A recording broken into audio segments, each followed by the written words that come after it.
जब पांडव तथा कौरव राजकुमारों की शिक्षा पूर्ण हो गई तब उन्होंने द्रोणाचार्य को गुरु दक्षिणा देना चाहा। द्रोणाचार्य को पंचाल नरेश तथा अपने पूर्व के मित्र द्रुपद के द्वारा किए गए अपने अपमान का स्मरण हो आया और उन्होंने राजकुमारों से कहा, राजकुमारों, यदि तुम गुरु दक्षिणा देना चाहते हो तो पंचाल नरेश द्रुपद को बंदी बनाकर मेरे समक्ष प्रस्तुत करो, यही तुम लोगों को गुरु दक्षिणा होगी।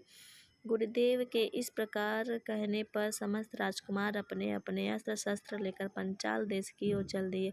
पंचाल पहुंचने पर उन्होंने द्रोणाचार्य से कहा, गुरुदेव, आप अब पहले कौरवों को राजा द्रुपद से युद्ध करने की आज्ञा दीजिए। यदि वे द्रुपद को बंदी बनाने में असफल रहे तो हम पांडव युद्ध करेंगे।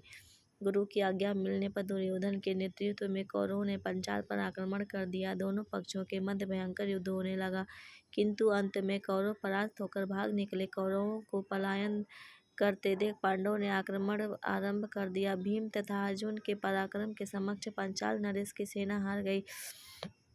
अर्जुन ने आगे बढ़कर द्रुपद को बंदी बना लिया और गुरु द्रोणाचार्य के समक्ष ले आया। द्रुपद को बंदी के रूप में देखकर द्रोणाचार्य ने कहा, हे द्रुपद, अब तुम्हारे राज्य का स्वामी मैं हो गया हूँ। मैं तो तुम्हें अपना मित्र समझकर तुम्हारे पास आया था, किंतु तुमने मुझे अपना मित्र स्वीकार नहीं किया था। अब बताओ, क्या तुम मेरी मित्रता स्वीकार करते हो?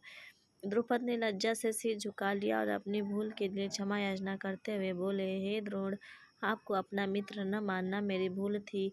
उसके लिए अब मेरे हृदय में पश्चाताप है। मैं तथा मेरा राज्य दोनों ही आपके अधीन है। अब आपकी जो इच्छा हो करें। द्रोणाचार्य ने कहा, तुमने कहा था मित्रता समान वर्ग के लोगों में होती है, अतः मैं तुमसे बराबरी का मित्र भाव रखने के लिए तुम्हारा आधा राज्य लौटा रहा हूँ। इतना कहकर द्रोणाचार्य ने गंगा नदी के दक्षिणी तट का राज्य द्रुपद को सौंप दिया, शेष को स्वयं रख लिया।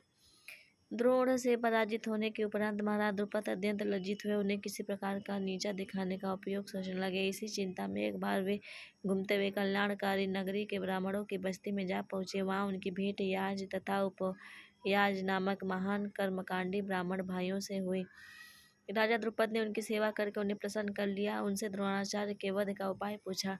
उनके पूछने पर बड़े भाई याज ने कहा, इसके लिए आप एक विशाल यज्ञ का आयोजन करके अग्निदेव का प्रसन्न कीजिए, उससे वे आपको महान बलशाली पुत्र का वरदान दे देंगे। द्रुपद ने याज और उपयाज से उनके कहे अनुसार यज्ञ करवाया। उनके यज्ञ से प्रसन्न होकर अग्निदेव ने उन्हें एक ऐसा पुत्र दिया जो संपूर्ण आयुध एवं वचन कवच कुंडल से युक्त था। उसके पश्चात उस यज्ञ कुंड से कन्या उत्पन्न हुई, जिसके नेत्र खिले हुए कमल के समान देदीप्यमान थे, भौं में चंद्रमा के समान वक्र थी तथा उसका वर्ण श्यामल था। उसके उत्पन्न होते ही एक आकाशवाणी हुई कि इस बालिका का जन्म क्षत्रियों के संहार और कौरवों के विनाश के हेतु हुआ है। बालक का नाम धृष्टद्युम्न एवं बालिका का नाम कृष्णा यानी कि द्रौपदी रखा गया। राधे राधे।